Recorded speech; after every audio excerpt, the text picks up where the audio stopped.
vous pensiez quand vous avez vu Rachida Dati revenir à son ministère au bout de 5 jours? J'ai la réponse d'Aurore Berger. Et vous, qu'est-ce que vous vous dites face à cette image? Moi, comme je le dis dans le documentaire, j'étais enceinte pendant la campagne législative en 2022.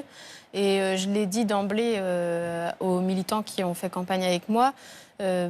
Parce qu'en fait, je pensais que c'était prévu, que de toute manière, si j'étais élue, après, je pourrais être remplacée. Vous pensiez pouvoir poser un congé maternité comme toutes les femmes peuvent le faire normalement? Oui, disons que je ne me suis pas posé vraiment la question, quoi. Je me suis dit, bon, allons-y, et puis on adaptera, on verra, ça doit être... Et en fait, non. Et en fait, non. Quand je me suis rendu compte que mon suppléant ne pourrait pas me remplacer lorsque j'accueillerai mon enfant, il y a plein de gens qui m'ont dit c'est pas normal. Et donc c'est pour ça aussi que j'avais déposé en 2022 une proposition de loi constitutionnelle pour que le suppléant puisse remplacer le ou la parlementaire. Il faut changer la Constitution. C'est lié à la Constitution, à l'article 25 de la Constitution.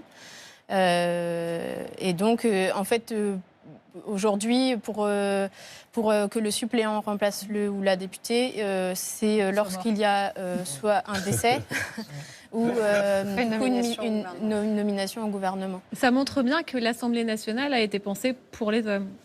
Et par eux. Oui, oui, ça c'est facto. C'est assez logique, mais la question est de savoir comment en fait on adapte les règles et comment on les transgresse. Vous avez dit quelque chose d'intéressant. Vous avez dit, je me suis dit, on verra bien. Est-ce qu'en fait, il ne faut pas, à un moment donné, se dire toutes, on y va, on ose et puis on verra bien?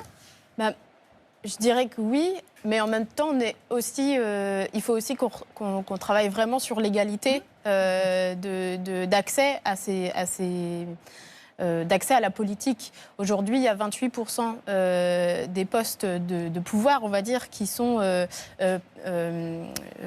pris par des femmes. Donc ça veut dire qu'on est quand même encore loin de la parité. Et donc, je pense que oui, il y a l'aspect constitutionnel. Or, on sait très bien qu'une proposition de loi constitutionnelle, ça met du temps. Il faut que ce soit adopté à l'identique au Sénat. Voilà. Mais en tout cas, ce qui est important, c'est qu'on en parle, qu'on mette la lumière sur ce sujet